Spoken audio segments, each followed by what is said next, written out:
Bonjour. Comme promis la semaine dernière, aujourd'hui je vous propose une interview de Marie Baleine, qui est donc sage-femme et qui propose des services de transformation autour du placenta. On avait, lors de cette interview, discuté de tous les rituels et toutes les choses qu'on peut faire autour du placenta, de toute la symbolique qu'il y a autour également. Et donc c'est une belle interview que je vous propose aujourd'hui, même si elle a été enregistrée déjà il y a un petit temps, avec aussi un autre matériel et donc le son est un peu différent. Mais j'espère que le contenu vous plaira.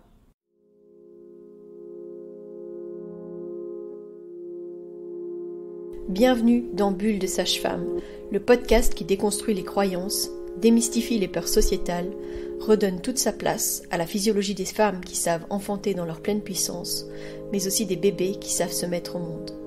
Ici, vous profiterez de l'expertise de sages-femmes pratiquant en dehors des hôpitaux, des accouchements à domicile ou en maison de naissance.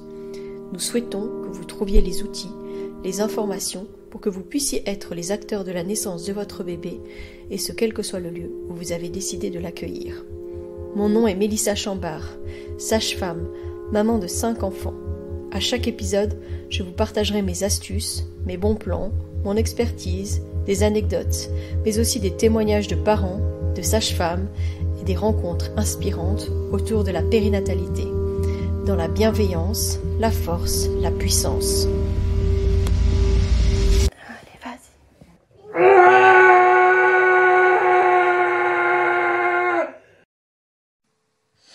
Bonjour Marie. Bonjour. Bienvenue à la Bulle et bienvenue donc dans ce nouveau podcast Bulle de Sage-Femme.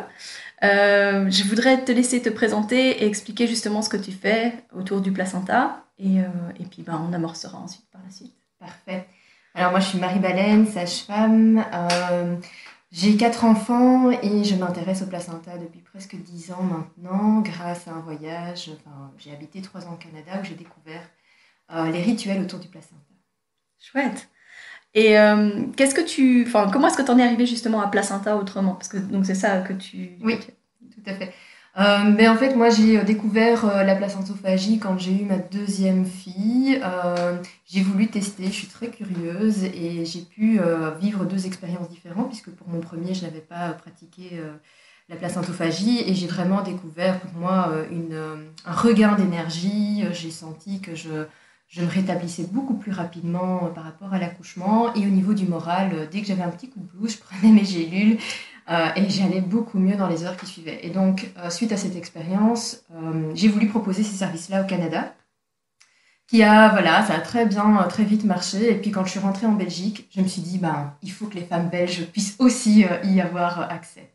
Et voilà comment j'ai créé Placenta Autrement en 2014 ou 2015 de mémoire. Oui. D'accord. Et donc, en fait, qu'est-ce que tu proposes dans Placenta Autrement? Parce que j'entends l'encapsulation, donc le fait de sécher et de mettre en gélule, mais est-ce que c'est la seule chose que tu fais? Qu'est-ce que tu proposes d'autre? Alors, principalement, c'était vraiment la toute première chose que je proposais. Et puis, au fil du temps, j'ai voulu étoffer l'offre. Et donc, maintenant, j'offre des pommades aussi à partir de placenta. Parce qu'en termes les propriétés du placenta pour la peau sont vraiment très, très intéressantes. D'ailleurs, pour le moment, je me suis brûlée, je l'utilise pour ma brûlure et c'est radical, ça aide vraiment bien.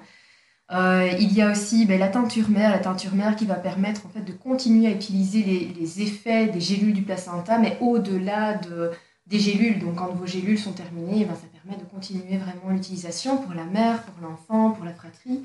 Et à partir de cette teinture mère, on peut aussi, si on a envie, faire de l'homéopathie. Donc, ça permet de l'utiliser toute une vie. Et ça, c'est un beau souvenir aussi de cet organe, de ce placenta qui a existé. C'est un beau cadeau pour les bébés aussi, parce que du coup, ils vont pouvoir utiliser la médecine de leur placenta pendant toute leur vie, en fait. Exactement, ouais, tout à fait. Et oui, c'est vrai que quand tu dis que les placentas, tu peux les utiliser pour soigner des plaies, etc., c'est vrai qu'avant les soucis avec le VIH, on utilisait les placentas dans les unités de grands brûlés. Oui. Donc, ils étaient récupérés en maternité et puis ils étaient utilisés dans les services de grands brûlés et que ça aidait quand même pas mal à ce niveau-là. Moi, je sais qu'on utilise aussi ça à la maison de naissance, parfois mettre un morceau de placenta, par exemple, sur une déchirure et que ça aide aussi beaucoup pour... Oui, parce qu'en fait, il y a des hormones dans le placenta qui gèrent la douleur et qui ont des propriétés vraiment de booster le collagène de la peau et donc de booster la cicatrisation. Donc, Oui, et avant, les hôpitaux vendaient les placentas aux firmes cosmétiques. Donc, c'est pas pour rien. Il y avait vraiment, enfin, il y a toujours des propriétés très intéressantes à ce niveau-là. Oui. D'accord, super. Est-ce que tu peux justement nous parler un peu de tous les rituels que tu connais un petit peu autour du placenta? Est-ce que, voilà, je pense que de nos jours, malheureusement, il est encore majoritairement considéré comme un déchet. À l'hôpital, il est dans 99% des cas, je pense, jeté. Et il y a uniquement sur demande des parents qui peuvent le récupérer et donc en faire ce qu'ils veulent. Est-ce que tu voudrais bien nous parler un petit peu des rituels qui existent autour du placenta? Alors au niveau des rituels, la toute première chose que j'ai envie peut-être d'avancer, c'est les naissances lotus, où on va en fait laisser donc le bébé naître, on accueille son bébé en douceur, et quand le placenta sort, il est toujours attaché au bébé. Et ça permet aux parents en fait d'être dans cette rencontre qui est très intense, de redescendre pendant les heures qui suivent, et quand ils sont disponibles, de vraiment pouvoir en fait... s'ils le souhaitent à ce moment-là, c'est ce que j'appelle un mini lotus, de pouvoir couper, sectionner le cordon de différentes manières, pas forcément avec des ciseaux, on pourrait le brûler lentement, faire tout un rituel autour de cette séparation entre le bébé et le placenta. Ou alors, on reste comme ça et le cordon tombe tout seul au fil des jours. Donc entre 3 et 7 jours, le cordon va sécher et va se séparer tout seul du placenta. Du bébé? Du bébé, pardon. Du bébé, tout à fait. C'est vrai que dans ce genre de rituel, donc le rituel du placenta lotus, l'avantage c'est quand même que, nous on préconise et on dit aux mamans que ce qui est vraiment important c'est de rester allongé au maximum près de leur nouveau-né. Quand le bébé est raccordé encore à son placenta, mais en fait on est presque obligé de le faire. C'est-à-dire qu'on ne sait pas se déplacer aussi facilement avec un bébé et son placenta qu'avec juste le bébé. C'est ça. En fait, ça nous oblige à ralentir, parfois aussi les visites sont du coup un petit peu moins nombreuses parce que c'est intime et c'est un moment hors du temps pour les parents, le temps que ce processus en fait se termine. Et donc oui, je crois que majoritairement c'est ce que les parents ramènent de cette expérience, c'est d'arrêter le temps. Voilà. C'est vrai qu'il y a encore des échanges, ça a été démontré, il y a encore des échanges entre le placenta et le bébé, même quand le placenta est décollé de l'utérus.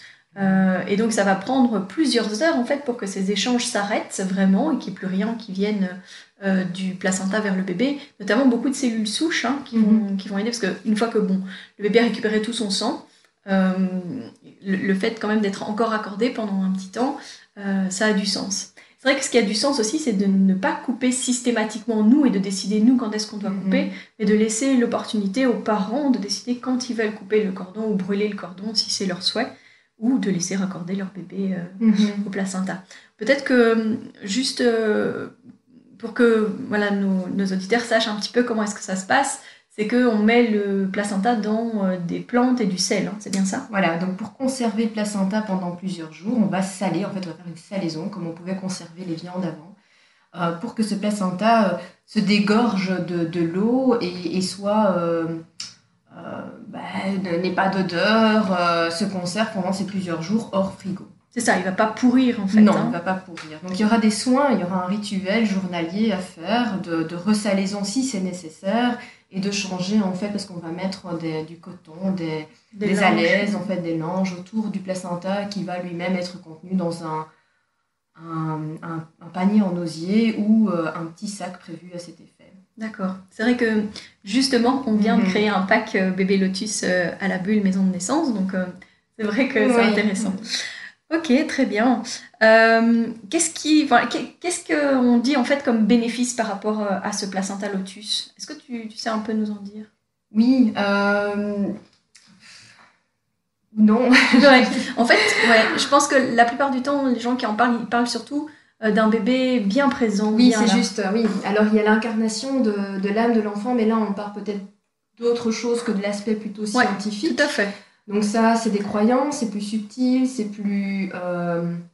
On est bien d'accord qu'au-delà du bénéfice de rester dans son lit avec son bébé et des bénéfices des premières heures où le bébé bénéficie encore de ses cellules souches, il n'y a pas d'études qui montrent qu'il y a un réel bénéfice médical, scientifique, au fait de garder son bébé raccordé à son placenta Par contre, c'est vrai que ça amène à se poser, et peut-être que c'est ça aussi qui fait qu'on a l'impression que ce bébé est mieux et là, Oui. bien présent. Hein. Après, dans beaucoup de croyances, depuis des centaines et des milliers d'années, le placenta est souvent considéré comme le vaisseau physique de l'âme de l'enfant. Voilà, et je pense que quand on est touché par ça, qu'on est sensible à ça, ça fait sens du coup de laisser un petit peu comme cette âme téléchargée vers l'enfant. Et donc, les parents qui vivent les naissances lotus témoignent qu'ils ont ce sentiment que leur enfant est vraiment bien incarné, bien présent, plus calme. Voilà. Et donc ça, il faudra faire l'expérience pour... Peut-être un jour tester soi-même. Voilà, pour voir si c'est juste pour eux. Très bien. D'autres rituels peut-être autour du placenta ? Alors oui, il y a les empreintes placentaires qu'on peut faire dès la naissance par la sage-femme qui est présente à l'accouchement ou le gynécologue, s'il est ouvert à une empreinte placentaire, qui en fait va représenter un peu l'arbre de vie. On voit toutes ces veines, la forme du placenta, et c'est très intéressant parce qu'on peut aussi également faire des lectures de placenta. Donc là, de nouveau, c'est peut-être un petit peu moins scientifique, mais en fait, à travers... Les placentas sont tous uniques. Il n'y en a jamais deux les mêmes, et ils ont tous une histoire un petit peu à raconter. Et c'est vrai que c'est intéressant, à travers cette empreinte ou à travers la manipulation du placenta, de voir... de ressentir un petit peu qui est ce bébé, comment a été cette naissance, quelle est l'histoire en fait que ce placenta a raconté. Voilà, alors de nouveau, c'est peut-être un peu plus de l'ordre de la sensibilité. Après, nous, c'est un petit cadeau qu'on fait à tous les bébés de la bulle. Hein. On fait d'office 2, peut-être parfois 3 empreintes en fonction de ce que ça donne. Mais c'est vrai qu'après avoir examiné le placenta, puisque après la naissance, on doit vérifier quand même que le placenta est complet. Après avoir examiné le placenta, en fait, justement, on en profite pour faire une empreinte et vérifier et donner en fait cette empreinte pour le bébé et pour les parents. Comme on utilise en fait le sang qu'il y a sur le placenta, par contre, le sang a tendance à s'oxyder et donc il faut bien le protéger en mettant de la laque ou un fixateur comme pour le pastel, quoi. Tout à fait. Alors si on veut garder l'original, c'est une très bonne idée. On peut l'encadrer également si on le souhaite. Voilà. Moi, ce que j'aime bien faire aussi, c'est de proposer aux parents de faire une copie en noir et blanc. Ça peut aussi donner au niveau graphique quelque chose de très très joli. Et comme ça, on est sûr que c'est conservé parce que le sang, s'effrite aussi au fil du temps. Oui. On a eu, ce week-end-ci, une naissance avec un bébé qui avait un placenta bilobé. Donc ça veut dire en 2 parties, en deux lobes. Et du coup, ça formait vraiment un cœur. Donc ça, c'était vraiment très très beau. Ouais. Très bien. Et dans les autres rituels, qu'est-ce que tu... Alors, on peut planter son placenta. Donc là, l'idée, c'est un petit peu de se dire, je vais honorer ce placenta, le rendre à la terre, rendre ce qui m'a été donné, et planter éventuellement un arbre qui va se nourrir de ce placenta pour pouvoir grandir. Un peu comme si on gardait ce lien entre l'enfant, l'arbre qui va grandir en même temps que l'enfant. C'est pas son arbre, mais il y a un lien qui reste à vie. Et ça, je trouve que c'est très beau et très chouette. Et en fonction de la saison, on peut planter un arbre différent. Oui, il y a un calendrier celte sur quel arbre on peut planter en fonction du moment.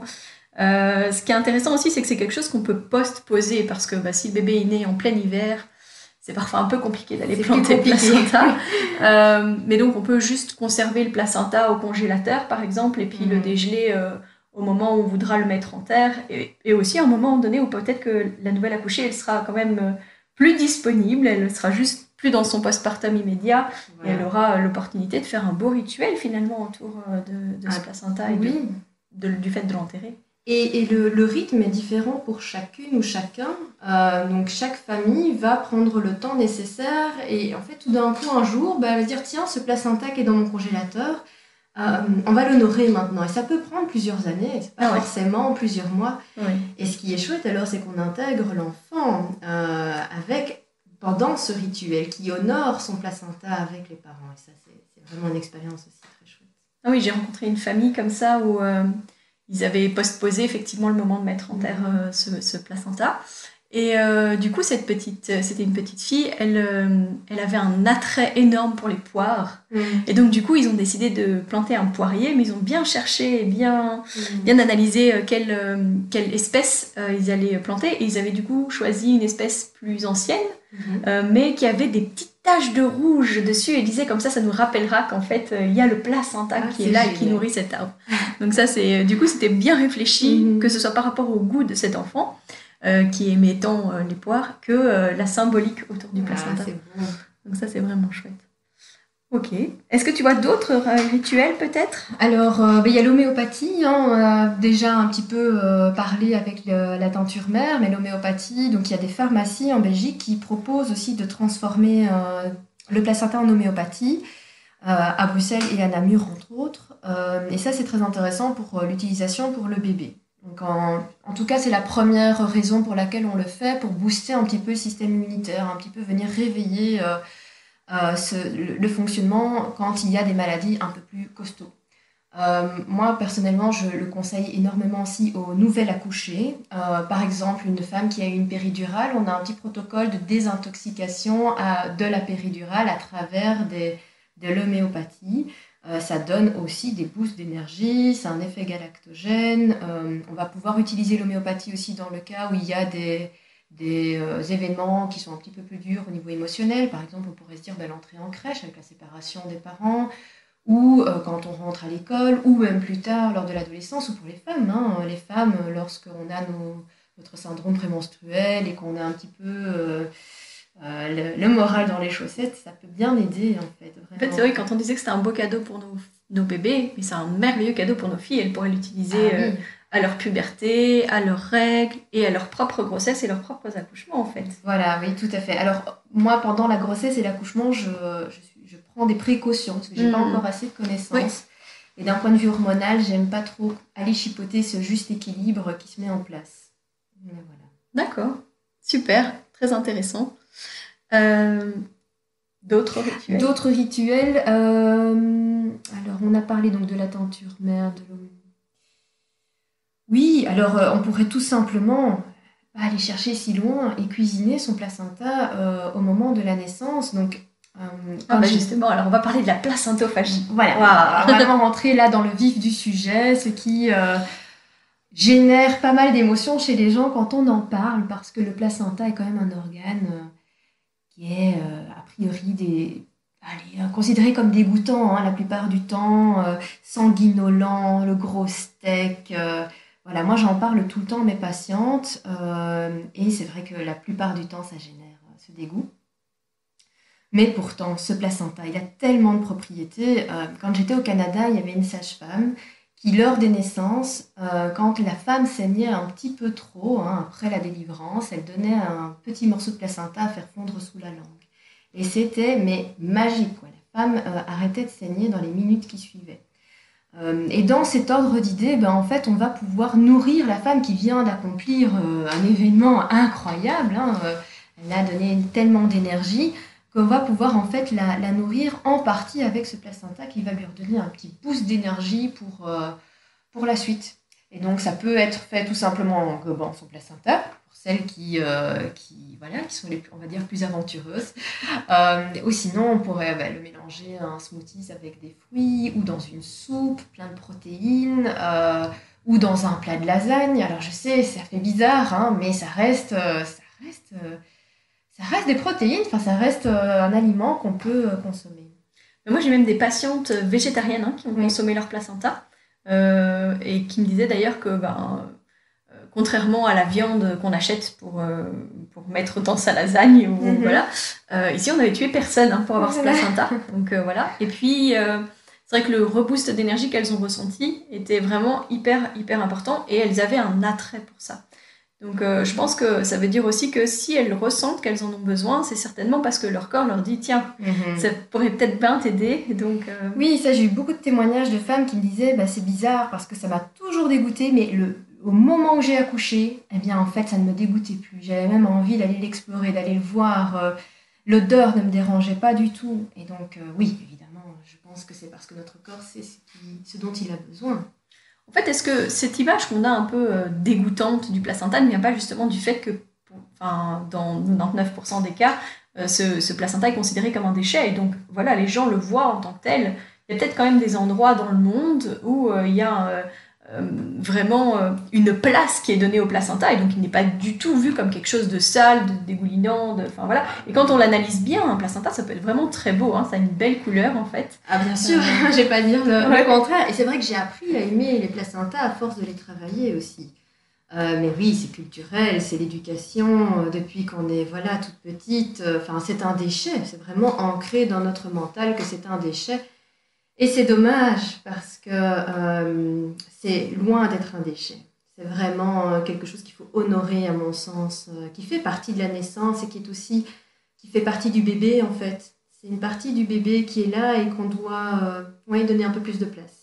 Ils partagent en fait le même patrimoine génétique que le bébé. Hein. Tout à fait. Ils sortent de la même, enfin ils viennent de la première cellule unique du spermatozoïde et de l'ovocyte qui se sont rencontrés, qui crée la première cellule du bébé. Et en fait, ce placenta est issu du même œuf que le bébé. Voilà, donc ça appartient au papa. Il y a des gènes du papa, de la maman, et donc c'est le seul organe qui est génétiquement semblable au bébé à 100%. Et donc, on le nomme parfois le frère, le jumeau du bébé, en fait, ce placenta. Oui, c'est pour ça qu'il y a plein de rituels autour du monde, autour du placenta, parce qu'on a peur, par exemple, que si on s'en prenait au placenta, on s'en prendrait au bébé, ce genre de choses. Hein. Ou alors, on enterre le placenta avec certains objets pour promouvoir, par exemple, un enfant qui va être plus intellectuel ou plus... Enfin, voilà, on va vraiment associer à ce placenta des objets ou des significations pour la vie future du bébé. Ouais. D'accord, chouette. Ouais. D'accord. C'est vrai que dans ce qu'on ressent au niveau du placenta et donc dans la place qu'on lui donne, ici on se rend compte, moi je pose la question à peu près à toutes nos patientes. En fait la question vient parce que dans ce qu'on leur demande nous, quand elles viennent à la maison de naissance, c'est de venir avec une boîte pour repartir avec leur placenta. Et quand on pose cette question-là, même les gens qui ne se étaient pas encore posé la question de qu'est-ce qu'ils allaient faire avec leur placenta, évidemment, on leur dit « tu m'as demandé une boîte, mais parce que je vais devoir rentrer avec ». Et alors, je leur explique pourquoi, et je leur dis oui. Alors, d'un point de vue pratico-pratique, nous, on est une petite maison de naissance, et si on gardait les placentas de tout le monde, on s'en sortirait pas. Les poubelles chez nous passent tous les 15 jours, donc c'est juste pas gérable du tout. Et puis on leur disait justement, si on veut qu'on ne considère pas, nous en tout cas, le placenta comme un déchet, vous redonnez le pouvoir sur ce que vous voulez en faire, c'est vous que ça regarde. Et je leur dis, si au final vous voulez le mettre à la poubelle, c'est votre propre décision. Mais du coup, c'est votre responsabilité et vous partez avec votre placenta. Et la plupart du temps, même les gens qui du coup ne le voulaient pas, étaient un peu réticents, après coup me disent, finalement on l'a enterré, on a... Pas forcément, ils ne l'ont pas forcément consommé, mais en tout cas, ils ont ritualisé d'une manière ou d'une autre, ils ont remercié ce placenta et ils l'ont mis en terre. Ça, c'est chouette. Ah, c'est génial de venir générer comme ça un peu la question. En fait, ce placenta, qu'est-ce qu'on en fait ? Et peu importe la réponse, mais ça, c'est vrai que c'est une première. C'est génial. C'est génial de venir susciter cette question chez les gens. Qu'est-ce qu'on en fait ? Le fait de les rendre responsables, en fait, et de leur rendre, les amène à se questionner. Et on a même eu le cas de patients qui, à la base, m'avaient questionné là-dessus, pour des raisons médicales, n'ont pas accouché à la maison de naissance, et qui l'ont demandé à l'hôpital. Et donc, ils sont quand même repartis avec leur placenta, et qui, quand j'étais les voir en postnatal, étaient tout fiers de me dire « tu sais quoi, finalement, on l'a repris, notre placenta ». Donc ça, c'est quand même... c'est la preuve que, en fait, en donnant de l'information aussi, on peut changer la vision autour de cet organe qui est si important et à qui on doit vraiment redonner son importance. Donc, voilà, c'est ça, tout à fait. Alors, je voudrais parler avec toi justement, est-ce que tu peux nous expliquer un peu les bénéfices de la placentophagie, donc les bénéfices du fait de consommer son placenta ? Alors, par rapport aux études scientifiques qu'on a actuellement, elles ne sont pas nombreuses et le problème c'est que c'est souvent pas sur des larges échantillons, mais on en a quand même de plus en plus qui arrivent. Je dirais que le tout premier bénéfice, c'est plutôt la régulation de l'humeur, du baby blues et de la dépression du postpartum. Donc, quand on analyse au niveau hormonal, alors avant d'expliquer au niveau hormonal, il y a quand même au niveau de la transformation. Donc, quand on va transformer un placenta, on va essayer de garder des températures qui ne dépassent pas 55 degrés pour ne pas dénaturer les hormones qui se trouvent dans le placenta. Pour qu'il y ait encore des hormones présentes et qui soient ingérées. Il y a aussi au niveau de la digestion quand même une dégradation. Donc, dans le cadre de l'encapsulation. Donc, dans le cadre ici, je parle vraiment de l'encapsulation. Si on le mange cru, ça va être encore plus puissant que si on le mange encapsulé. Mais donc, ce qu'on retrouve dans le placenta, ce sont des hormones qui vont en fait réguler l'humeur et qu'on peut retrouver dans, par exemple, des antidépresseurs. Donc, c'est vraiment incroyable parce que eh bien, les femmes, quand elles sont enceintes, le placenta produit plein d'hormones pendant la grossesse et va produire cette hormone de régulateur de l'humeur. Donc, on a des femmes qui sont beaucoup plus paisibles, calmes. Oui, enfin voilà, elles planent un petit peu sur une autre planète. Oui, mais la personne a parfois des femmes qui, au niveau émotionnel, sont un peu plus borderline quand même, si ça arrive. Oui, c'est vrai, on a cette sensibilité qui augmente, mais en termes de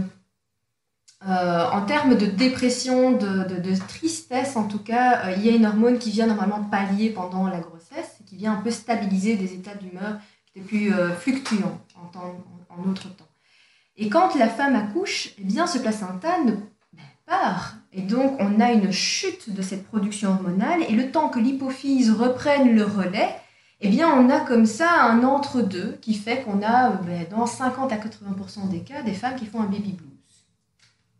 Le fait de reprendre le placenta en fait assez quand même rapidement après la naissance, on va venir stabiliser cette chute. Donc c'est un petit peu comme si on disait ok, on prend un petit peu le relais avec ces gélules placentaires le temps que l'hypophyse recommence à produire avec des taux normaux en fait cette hormone. Donc voilà, donc ça c'est vraiment intéressant pour rendre le postpartum immédiat plus doux en termes d'humeur. Et on voit aussi les femmes qui sont plus sujettes à la dépression de manière générale, que utiliser sur le long terme, ça va également réguler l'humeur et éviter la dépression du postpartum. Alors pas dans tous les cas bien sûr, c'est quelque chose qui vient soutenir, mais il y a d'autres choses qui doivent peut-être aussi être mises en place. La placentophagie ne va jamais remplacer les médicaments ou le suivi pluridisciplinaire autour de la femme ou des compléments même. Par exemple, il y a beaucoup de fer, il y a du fer dans le placenta qui couvre 25% des apports quotidiens nécessaires. Donc ça ne suffit pas bien sûr, mais c'est un complément en plus du reste. Ce qui est bien, c'est qu'il est gratuit, ce complément. Il est gratuit, enfin. Ben oui. Et alors, d'autres bénéfices justement ? Oui, bien sûr. Alors, donc ça, c'était en termes d'humeur. Puis on a la deuxième chose que les femmes rapportent le plus souvent, c'est le regain d'énergie. C'est vraiment le fait d'avoir ce sentiment on se remet beaucoup plus rapidement de son accouchement, qu'il y ait une transformation incroyable du corps. Et donc, il faut aussi se remettre et que ça prend du temps. Et donc, on a ce sentiment, vraiment... physiquement, on se sent récupéré beaucoup plus vite. D'ailleurs, parfois, moi, j'ai des patients, je leur dis « Oh, calme-toi un petit peu parce que tu en fais trop par rapport à ton périnée, tout ça, tu es trop vertical, il faut aussi quand même que tu te reposes. » Mais elles me disent « Marie, je déborde d'énergie, j'ai envie de faire 1000 choses. » Mais voilà, donc il faut aussi quand même faire attention à ça. Mais clairement, oui, les femmes me disent « Dès que je prends mes gélules de placenta, dans les heures qui suivent, eh bien, je sens que j'ai des boosts d'énergie qui reviennent. J'ai envie de faire plein de choses. » Et puis en termes de récupération, on a des hormones qui viennent aider l'utérus à se contracter. On a des pertes de sang du coup qui sont moins importantes, donc on a moins de risque d'anémie. Je crois qu'on a vraiment une récupération aussi au niveau de la cicatrisation qui peut être améliorée. Ça reste à prouver, mais dans la pratique, on voit vraiment les femmes aussi qui sont moins douloureuses. Beaucoup moins douloureuse parce que ça, on a vu qu'il y avait des hormones dans le placenta qui régulaient la douleur. Donc c'est aussi intéressant à ce niveau-là. Ça peut éviter de prendre des antidouleurs sur le côté. Et alors, la dernière chose principale, c'est l'effet galactogène. Alors là, moi, je mettrais juste une précaution, c'est qu'au niveau de la montée de lait, donc quand on vient d'accoucher, il y a une chute hormonale qui vient donner le signal au corps qu'il faut produire du lait, avec la prolactine et l'ocytocine. Et moi, par précaution, j'aime bien qu'on ne commence jamais les gélules placentaires avant cette montée de lait pour que le corps ressente bien ce signal de chute hormonale. Après coup, j'ai des femmes qui me disent « Waouh, Marie, dès que je prends mes gélules, je déborde de lait. » Enfin, j'ai vraiment un boost au niveau de l'allaitement. Et d'autres, au contraire, qui me disent « Quand je prends les gélules, j'ai parfois l'impression que ça ralentit ma lactation. » Et donc, je dirais juste attention, soyez toujours connectés à votre corps, à vos sensations et réguler en fait la prise des gélules placentaires en fonction de ce que vous pouvez observer comme effet dans votre corps.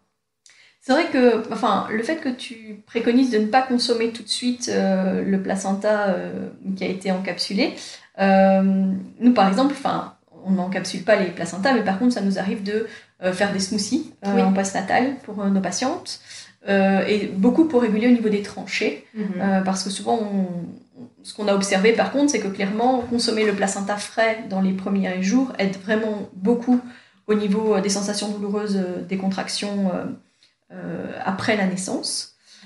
Et alors, c'est vrai que du coup, ça pose quand même question parce que le fait d'encapsuler le placenta, ça veut dire qu'en fait, les femmes, elles peuvent le consommer pendant très très longtemps, alors que quand nous, on discute de pourquoi est-ce qu'on peut manger son placenta, on leur dit, mais en fait, dans le règne animal, quasi tous les animaux mangent leur placenta. J'ai appris en fait qu'il n'y avait que les chameaux et les animaux marins, les mammifères marins qui ne consommaient pas leur placenta. Mais donc en fait, eux, ils le consomment directement. Donc cette chute d'hormones, ce message... Ben oui, mais là, on a un boost sur un temps donné court. Oui, c'est ça, ils le consomment de toute façon dans les heures qui suivent la naissance, au plus tard, quoi. Voilà. Et c'est pour ça qu'ici, les gélules placentaires, c'est des quantités qui sont plus petites aussi, en termes d'apport.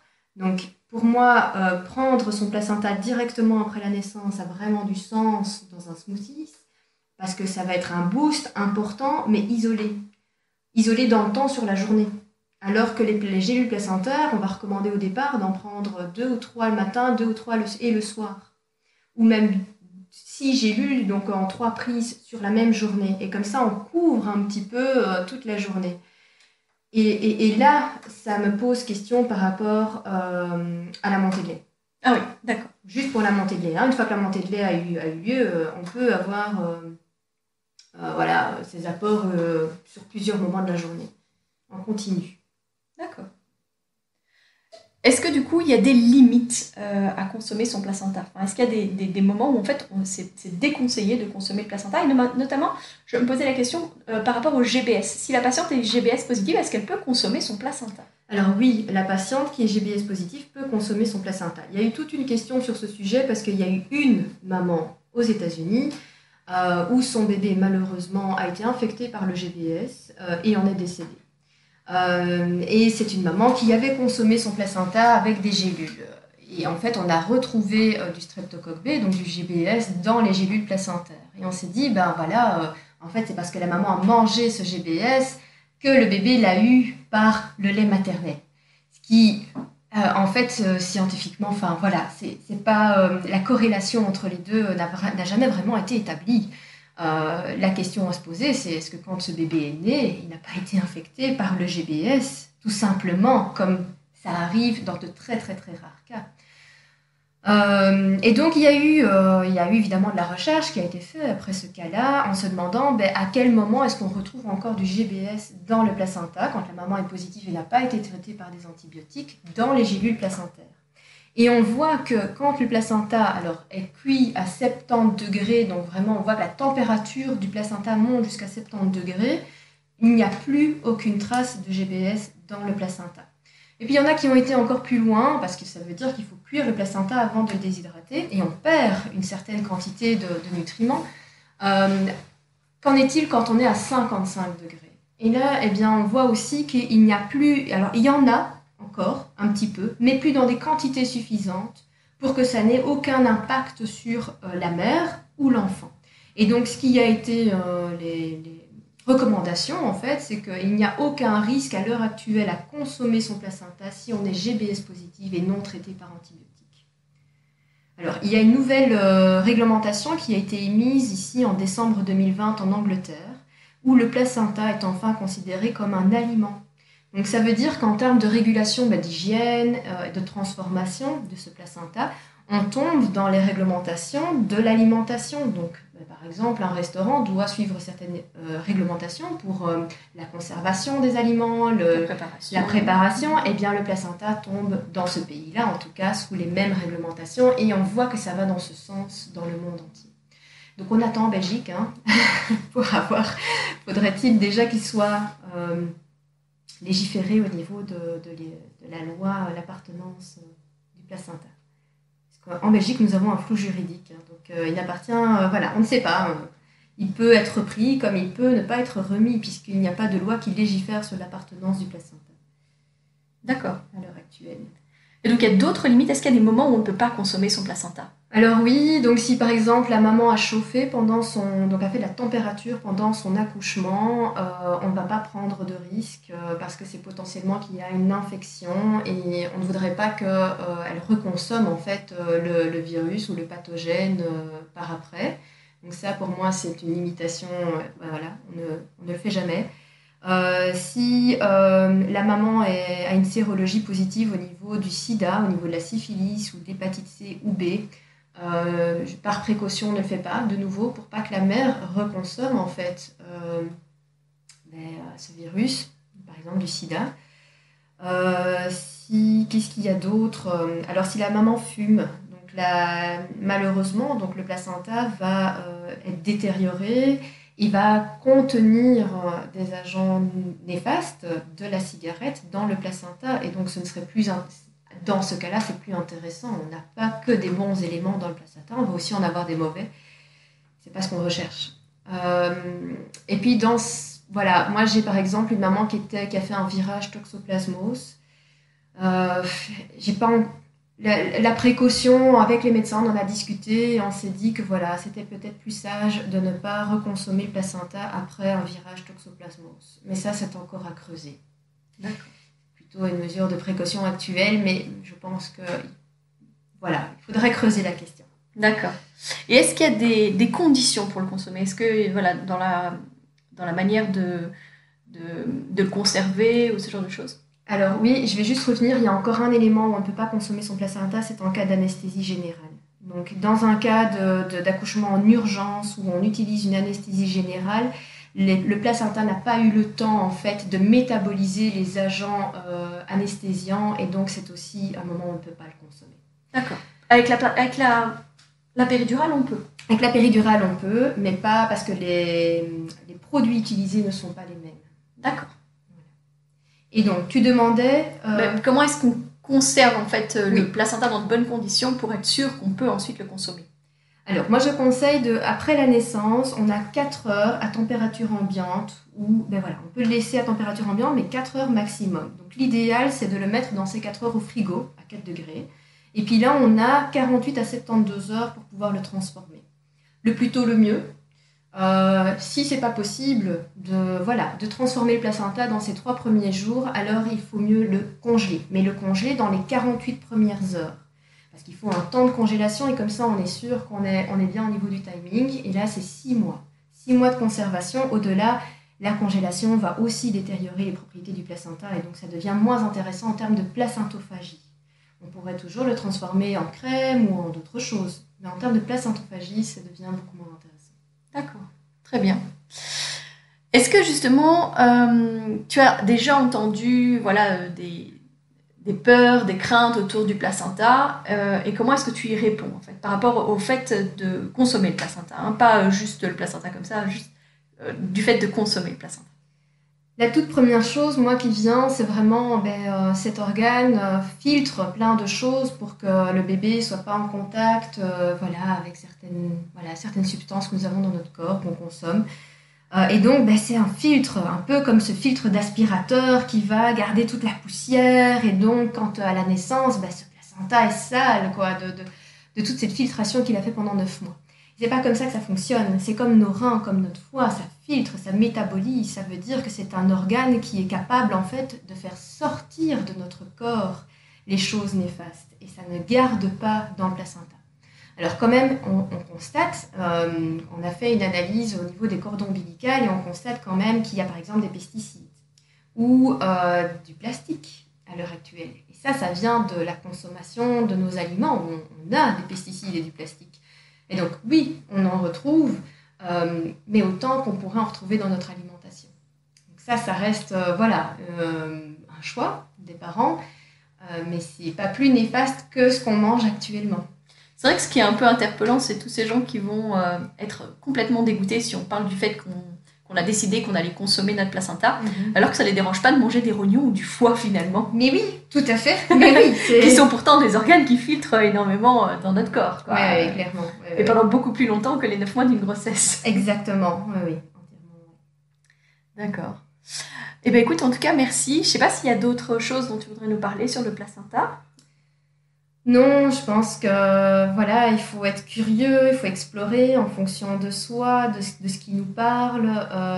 Mais en tout cas, la chose peut-être à retenir, c'est et c'est génial parce que vous faites ça ici, de pouvoir en fait redonner le pouvoir aux parents mais en fait, qu'est-ce qu'on va faire avec? Mais juste venir susciter la question, mais est-ce qu'on va le jeter en fait? Et ça, ce serait génial si on pouvait, dans tous les lieux de naissance, venir susciter cette interrogation en disant, ben voilà, on peut le jeter, mais vous pouvez aussi le récupérer. C'est vraiment d'offrir ce choix.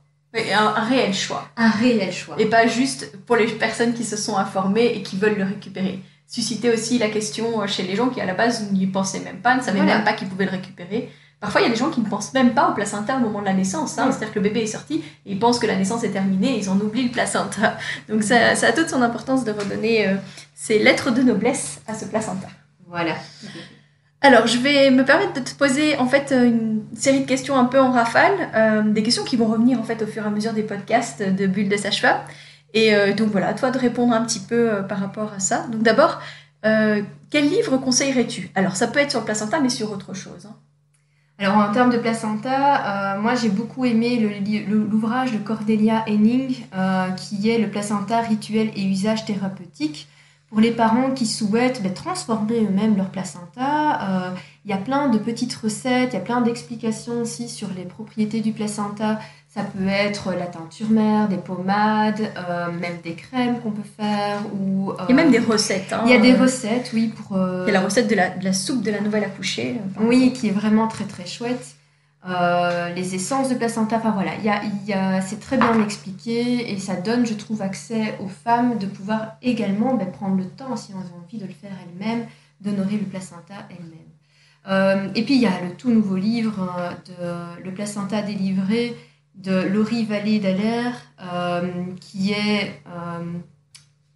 a été en fait produit par Humanly. C'est comment? C'est Humanly. Oui, c'est une ASBL. Ouais.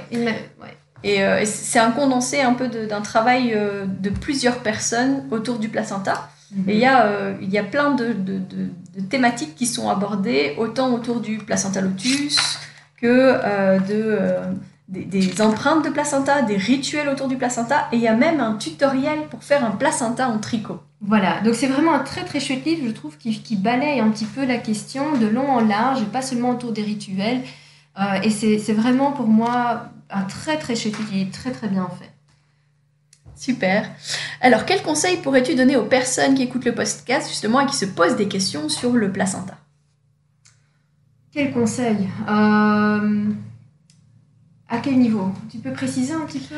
Voilà, notamment, parce que donc nous, dans notre pratique extra-hospitalière, c'est assez courant. Enfin, je veux dire, oui. C'est vraiment très très courant. C'est plutôt rare chez nous que les gens ne veulent rien faire de leur placenta. Mm-hmm. Le minimum qu'ils feront en général, c'est de l'enterrer. Oui.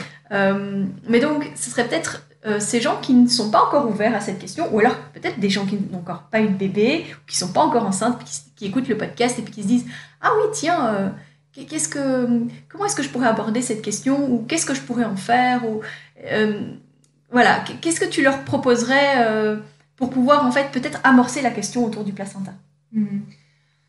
Alors moi, je dirais aller en discuter avec peut-être des femmes qui ont déjà fait ce rituel, peu importe le rituel.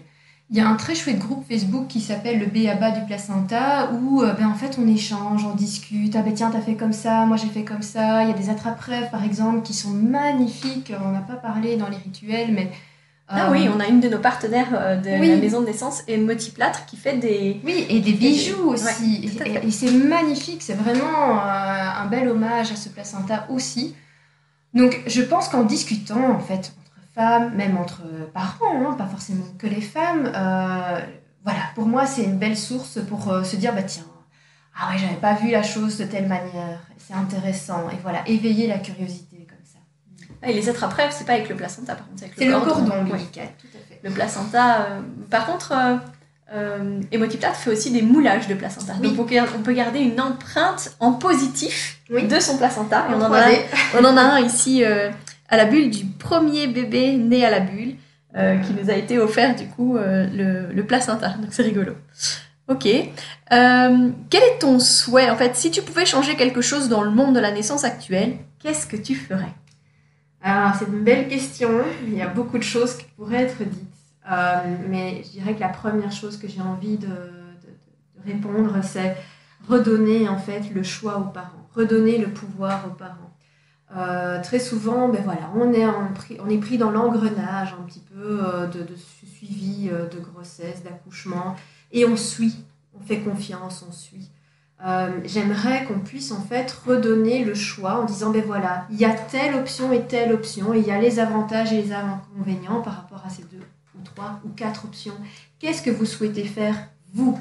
Et pas qu'on arrête en fait de supposer à la place des gens, et c'est bienveillant, ça part d'une bonne intention, c'est bienveillant, on se dit que c'est ça qui serait le mieux pour cette personne-là, mais en fait, il n'y a que eux qui le savent. Oui, parce que quand on fait ça, c'est par rapport à notre norme, à nous, qui qu'on est, qui qu'on soit, nous, dans notre pratique, on va aller vers ce qui nous parle à nous, mais pas ce qui parle aux gens. On projette des suppositions, des choses sur les gens, et moi, dans ma pratique de sage-femme, redonner le pouvoir aux gens, c'est je dirais, mon but premier, parce qu'en fait, tout est en eux.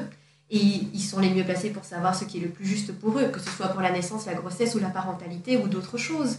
Et donc, redonnons ça aux gens, peu importe de nouveau le lieu de naissance, qu'on soit dans une collaboration et on est un petit peu là pour les faire grandir à travers ce... Mais on est là comme ressource en fait, s'ils en ont besoin. Voilà. C'est plutôt voilà, ça j'aimerais qu'il y ait...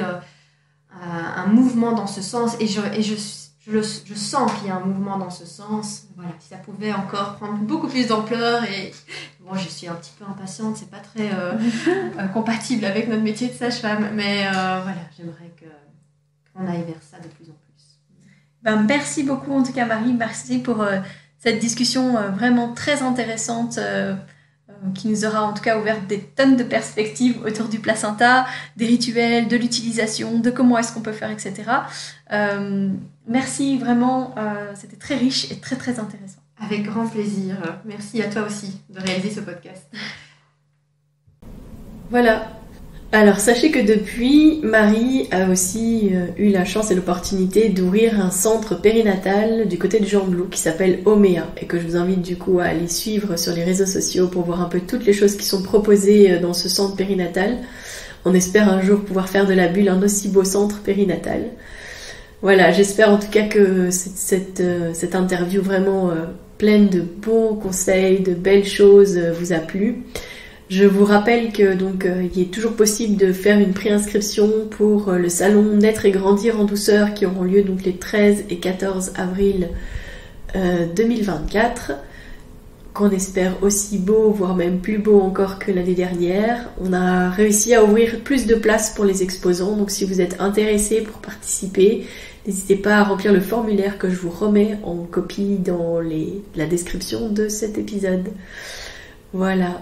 Je vous donne rendez-vous la semaine prochaine, et d'ici là, portez-vous bien. Si vous souhaitez échanger à propos des différents sujets abordés dans ce podcast, vous pouvez interagir sur les posts dédiés à chaque épisode sur nos réseaux sociaux Facebook et Instagram. Vous pouvez également me joindre par email à melissa.chambard@gmail.com. Je serai également ravie de collaborer avec vous, que ce soit pour un témoignage, une rencontre ou pour savoir quel sujet vous intéresserait à l'avenir. Je vous invite à vous abonner pour ne rien louper des prochains épisodes, mettre des étoiles, des commentaires et surtout à partager pour faire rayonner, voyager ce podcast, pour démystifier l'accouchement en dehors de l'hôpital, parler de ses suivis, de ses naissances et continuer à accueillir en douceur les adultes de demain.